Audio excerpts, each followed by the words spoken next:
सम्भाषणसन्देशसंस्कृतमासपत्रिकायां प्रकाशितानां बालकथानां ध्वनिप्रसारणम् इदं बालमोदिनी इति।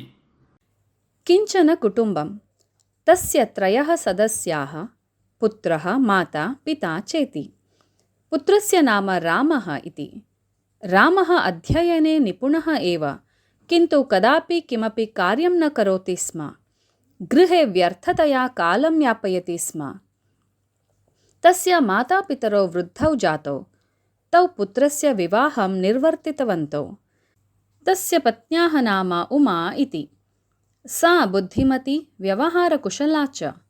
रामस्य विवाहस्य अनन्तरम् अल्पे एव काले तदीयः पिता दिवङ्गतः।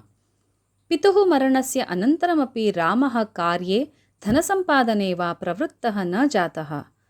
व्यर्थतया कालयापनम् एव अनुवृत्तम्। गृहे पित्रार्जितं प्रभूतं धनम् आसीत्, अतः जीवनयापने तस्य क्लेशः कोऽपि न आसीत्। माता प्रतिदिनं भोजनसमये पुत्राय सद्यो निर्मिताः उष्णाः एव रोटिकाः परिवेशयति स्म, किन्तु सा वदति स्म ह्यस्तनरोटिकाः खाद्यन्ताम् इति। एवमेव प्रतिदिनं प्रवर्तते स्म। कदाचित् माता अन्यकार्यार्थं बहिः गता। गमनसमये सा स्नुषाम् अवदत्, मम पुत्राय सद्यो निर्मिताः एव रोटिकाः दातव्याः, परिवेषणसमये तु ह्यस्तनरोटिकाः खाद्यन्ताम् इति वक्तव्यम्। यदा रामः भोजनसमये उपस्थितः तदा उमा तस्मै सद्यो निर्मिताः एव रोटिकाः परिवेश्य अवदत्, ह्यस्तनरोटिकाः खाद्यन्ताम् इति। एतत् श्रुत्वा नितरां क्रुद्धः रामः अवदत्, किमेतत्? सद्यो निर्मिताः रोटिकाः तु सद्यो निर्मिताः एव, तथापि भवत्या उच्यते ह्यस्तनरोटिकाः इति। किमर्थम् एवम् इति।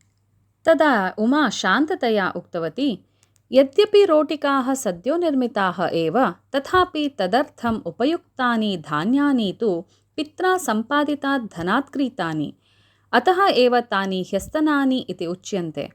यदि भवान् स्वपरिश्रमेण धनं सम्पाद्य तेन धनेन क्रीतैः धान्यैः निर्मितां रोटिकां खादेत्, तर्हि एव तानि प्रशस्तानि भवेयुः इति। एतत् श्रुत्वा रामः लज्जितः जातः। तस्मात् एव दिनात् सः परिश्रमपूर्वकं धनसम्पादने उद्युक्तः जातः। एतत् दृष्ट्वा माता नितरां सन्तुष्टा अभवत्।